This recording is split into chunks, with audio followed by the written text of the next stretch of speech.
Est-ce que le RC Lens est en déclin? Les 100 et or font face à une crise de gouvernance qui préfigure le pire.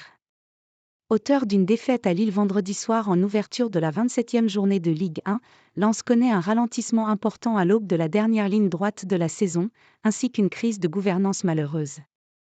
D'après l'équipe, la révolution de Palais est à l'approche, alors que le duo de sportifs Frédéric Hébert et Romain Perrusquet est de plus en plus critiqué en interne.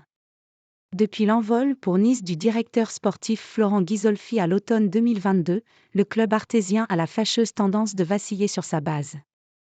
Une instabilité manifeste qui s'est récemment confirmée avec le départ du directeur Grégory Thiel, en octobre dernier. Alors que l'avenir de Franck S promet d'être évoqué cet été, c'est la colonne vertébrale sang et or dans son intégralité qui voit son intégrité menacée. Le mystère Mike Mod. Bien conscient de cette fragilité intestine, le conseil d'administration du RC Lens a dernièrement conforté dans ses attributions Arnaud Pouille, de directeur général à président délégué. Même confirmation pour Benjamin Parotte, directeur de la marque et des revenus promis au rang de directeur général délégué.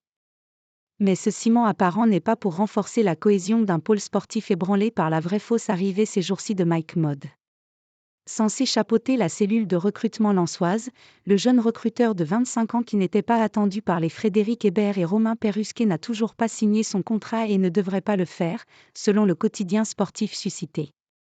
Un flou artistique qui vient ajouter un peu d'incertitude à l'arrivée annoncée également d'un nouvel actionnaire minoritaire à hauteur de 25% tout de même en provenance de l'étranger. L'opération est prévue pour la mi-avril mais le doute inhérent au futur droit TV n'est pas pour aider le RCL dans cette entreprise.